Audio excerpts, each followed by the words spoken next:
All right, welcome to another session with ViewMedi. My name is Jeff Segal. I'm founder and CEO of Medical Justice. I'm also a partner at a law firm called Bird Adato, and I'm a board certified neurosurgeon. I've moved over to the dark side. I practice as a lawyer, but mostly defending healthcare providers and physicians. Most of what we have done is focus on keeping doctors from being sued for frivolous reasons, but we also manage a host of other thorny medical legal problems, including escalating conflict.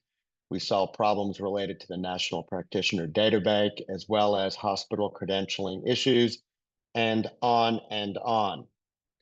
So today we're going to chat about things that I've learned from others who have been beaten up by the HIPAA police. So these are not my clients, but I think there are lessons to be learned from those who have strayed over the line and received ugly letters from the Office of Civil Rights for Health and Human Services, otherwise known as the HIPAA police. All right, welcome to Dr. Philip Igbenedollar. I cannot pronounce his last name. I'll call him Dr. I, who's a dentist in North Carolina. And this saga goes back to 2015. Yes, it goes back many, many years. One of the points I'm going to make is that while the HIPAA police may be slow, they generally they're not efficient, but they ultimately will get the job done. So in 2015, a patient wrote a nasty online review. And here it is. You're not going to have to read the whole thing, but I'll at least start with the beginning. It said, I had a bad experience when I went to this dentist. This person was following up on what another patient had written, another nasty review. He also gave me a referral for the things I needed done. And at the time, I was wondering, do you do any actual dental work here? Or will I just come for a referral slip? 2 times was enough for me. I never went back, and so on and so forth. So this is not a good review. It's a nasty review. It's 1 star and several, I guess I would call them paragraphs, but they're not broken down into paragraphs. All right. Well, this got under the doctor's skin. So he wrote a response, and this is worth reading. It's so fascinating to see, and has full name, make unsubstantiated accusations when he only came to my practice on 2 occasions since October 2013. He never came for scheduled appointments as his treatment plans submitted to his insurance company were approved. He last came to the office March of 2014 as an emergency patient due to excruciating pain, experiencing the left lower quadrant. He was given a second referral for a root canal treatment to be performed by endodontist colleague. Is that a bad experience? Only from someone hallucinating. So here we go. Here we go. When people want to express their ignorance, you don't have to do anything, just let them talk. He never came back for a scheduled appointment. Does he deserve any rating as a patient? Not even 1 star. I never performed any procedure on this disgruntled patient other than oral examinations.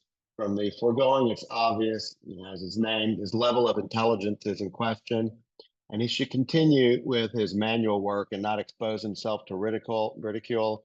Making derogatory statements will not enhance your reputation in this era. Get a life. Yes, yes, yes. The Dr. I was quite mad, and he went to town here. Should he have done that? No. Should he have written it and not posted it? Maybe. My wife often tells me, if you're going to put together a nasty email to someone, let it sit, feel good for having written it, but do not press send. Sleep on it. I think that's sound advice. I think Dr. I would have benefited from that. Well, in any event, this now former patient filed a complaint with the Office of Civil Rights. This is in 2015. And OCR asked for information from the practice. Some information was forthcoming, some was not. 4 years later, August 2019, the OCR mailed what it labeled euphemistically as a letter of opportunity. I guess this is more of an opportunity to prevent worse things from happening. And the Office of Civil Rights tried to resolve the perceived privacy rule problem informally.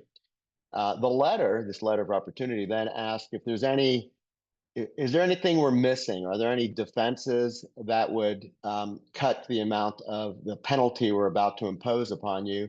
Any mitigating factors? And please just submit evidence and we'll at least consider a waiver for being non-compliant. So here's an example of a waiver, in terms of ignoring the request for information from the Office of Civil Rights. If you are in an intensive care unit on a ventilator and unable to address the issue related to the privacy rule because you're just uh, you're working to stay alive, that would be considered a reason to waive noncompliance. But here, nothing was submitted. Zip, nada, zilch. The practice did not respond, and OCR finally came back and said, "You're going to owe us $50,000. This was for just that one nasty review. And this was labeled as a notice of final determination sent to the practice June of 2021. Again, no response. And then there was a notice of enforcement action by Health and Human Services when it published this action and accessible by Google in March of 2022. So from the time the doctor wrote his regretful response on the internet to the Google review to the time that Health and Human Services published its notice of enforcement action, 7 years had elapsed. Okay. So what are one of the messages? Look, it feels good to win an online debate. You're really, taking it to this nasty patient and showing him who's boss. You're the smarter person. You outed them as being an idiot. Wonderful. But did you win? No, I don't think you won anything. So I would tell you to resist the impulse. And here's why.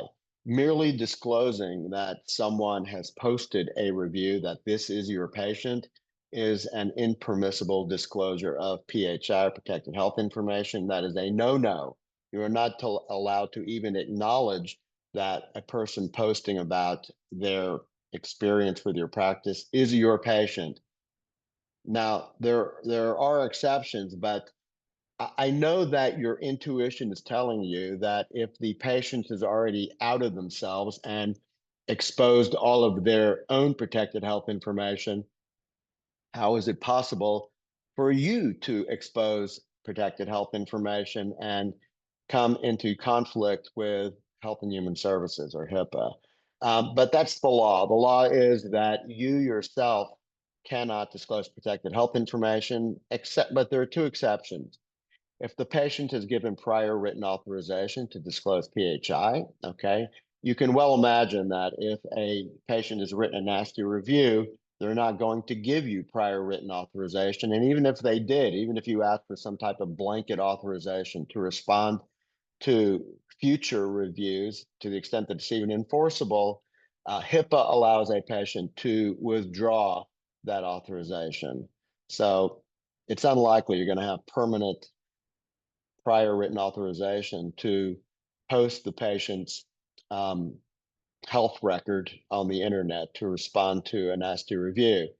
There are also statutory exceptions. So there's an exception if by statute or regulation, you don't require the patient's prior written authorization. So let me give you an example. It's called PTO, or payment, treatment, operation. So for example, if the patient demands a chargeback from MasterCard and Visa based on something that you performed for them and that you charge them and you had their authorization to charge. If they go back to MasterCard and Visa and say, Dr. Segal didn't perform this procedure on me, he's ripping me off, he didn't have my authorization to charge my credit card. Well, do you need the patient's written authorization to speak to MasterCard and Visa or Visa? No, you do not. You just need to you can respond to a financial transaction issue, a payment issue, with the minimal amount of protected health information to resolve the financial dispute. So you would send to MasterCard and Visa that this patient said that I could put Botox in their forehead. I would charge them $100. I did indeed put Botox in their forehead, and the procedure was performed successfully. That would be providing the least amount of protected health information to get the job done. You don't need to send the entire medical record. You don't need to include that the patient had a sexually transmitted disease, is a former alcoholic and a recovering heroin addict, even if that were true. You don't need to do that because it's not necessary to resolve the very narrow financial dispute. So there are exceptions where you don't need the patient's prior authorization, but responding to an online review is typically not one of them. So what can you do? Can you respond broadly to online criticism without disclosing any protected health information? And the short answer is yes, it can be done, but it needs to be done carefully.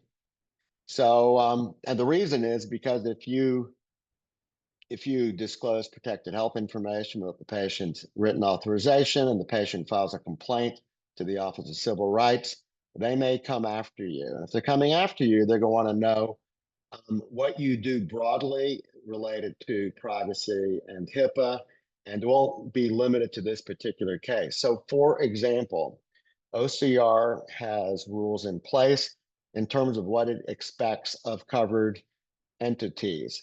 For example, they want you to have a notice of privacy practices. They want to understand that you have trained your staff in best practices related to privacy. And interestingly enough, that you regularly perform a so-called risk assessment to determine technical and human vulnerabilities for privacy breaches. How many practices have that risk assessment? Less than 10%. I think that's been studied. Very few practices have it, but if HIPAA comes calling, if OCR asks for this information, that is not the time to put this together. You'd like to have that in place, but certainly before you respond to HIPAA, you want to make sure you have a notice of privacy practices in place. Some document that you've trained your staff in the privacy best practices and that you have performed at least a one-time risk assessment related to the technical ways you keep data secure, as well as the human vulnerabilities where you keep your office trained and they won't fall for phishing attempts, for example.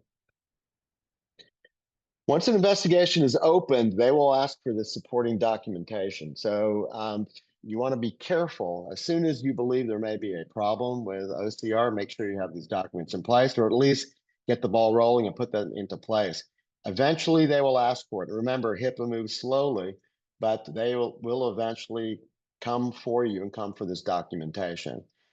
If they ask you to remove your response to the negative review, because it does reveal protected health information, I will just tell you, you should just do it. You're going to be coming out ahead in your financial ledger at the end of the year by just doing it. But if you ignore the Office of Civil Rights and hint they should pound sand, I don't think that's a great idea for your bank account. I think eventually they will keep coming after you. And if you're like Dr. I, you may end up owing them $50,000 as well as having an ugly mark on your name on the internet. All right, so Dr. I is a repeat offender. You can see that he has actually written responses to other reviews. For example, he got a 1 star, and that's it. He responded, "This is a disgruntled individual who needs psychiatric evaluation. Difficult to understand how after rendering dental care, he made this obnoxious remark." It's really just a 1 star review and not an obnoxious remark. He never complained until the internet, until this review. Then you've got someone on the bottom, a patient named Ali bin Walid. Again, another 1 star saying he's not a patient at my practice, never saw this patient. Please delete this disgruntled and low-life individual's response. These are real reviews, real responses. And this was the original review with the patient Corey Lipskund. And I think we opened with the doctor's response. All right, now it's possible he did get somewhat of a lesson. So here's an individual that more recently wrote a 1 star negative review. And did Dr. I vent on the internet? No, he did not. He wrote, "Thank you so much, Mr. Thomas. I really appreciate you as a patient," even though he got a 1 star review with a nasty response. So I think he's getting on the right track here. I don't think that mitigated the $50,000 fine that he was exposed to. And I don't know that this even turned into a complaint to the Office of Civil Rights. As best I can tell, only one individual complained to the Office of Civil Rights. All right, so as I alluded to earlier, there are ways to respond to negative reviews, but you don't want to disclose protected health information. So here's a real review. Dr. X is a butcher. I had a facelift and developed an infection. Recovery took longer than expected. And the doctor wrote back, and there's no disclosure protected health information. He wrote broadly, just to educate the public, we are sorry anytime a patient develops an infection. Infection rate for this procedure nationally is 3%. In our practice, 1%, far lower than the national average. Still, our patients are not statistics. They either develop an infection or they don't. We will stand by any patient who has a complication and do our best to assist them with their recovery. I think this is an excellent response. Importantly, it does not disclose any protected health information. And arguably, you've turned a negative review into a positive marketing message. So here's another one. Dr. X is a butcher, botched my facelift, and now wants to charge me another $10,000 to fix his screw up. Response: most of our patients are delighted with their outcome. We wish all were. Still, for those who are dissatisfied, we will offer to perform a revision within a reasonable time frame where we waive our professional fee. There is no disclosure of protected health information here. Again, I believe they've taken a negative review and turned this into a positive marketing message. Importantly, nothing is said about who's going to pay for anesthesia or surgery center fee for the revision, or the doctor waives his professional fee. He doesn't even say how long you have to come up and complain that you want a free revision. We just say reasonable time frame, or he just says reasonable time frame. And he acknowledges the obvious, that you are a human and that some of your patients will end up with a problem. And if you are that patient and ends up with a problem, what can be done to ultimately get to a better outcome? Because the people who are reading this may very well have a problem down the road, and they're going to want to know, if they become that patient with a problem, how will their problem be solved? So, in short, a patient can post their entire medical record online if they'd like. They can out themselves with their own protected health information, but you cannot reciprocate. You cannot post their medical record online to win the debate. But there are ways to respond carefully to a nasty online review without breaching HIPAA. So anyway, tread carefully. It can be done, but do it with an expert. Anyway, I can be reached. I have two email addresses. My better email address is jsegal@medicaljustice.com, jsegal@medicaljustice.com. But this other email address will also work for me. Emerit is one of the business lines that Medical Justice has. So jsegal@emerit.biz. And we help manage cases with any type of thorny medical legal dispute, including frivolous lawsuit, legal threats, medical board complaints, hospital peer reviews, credentialing issues, data bank, and so on and so forth. So if you want to get a complimentary 15-minute consultation, just go to medicaljustice.com, or you can sign up for the consultation by scanning the QR code in your window right now. Anyway, thank you for your attention. We will go over other thorny medical legal topics in the near future.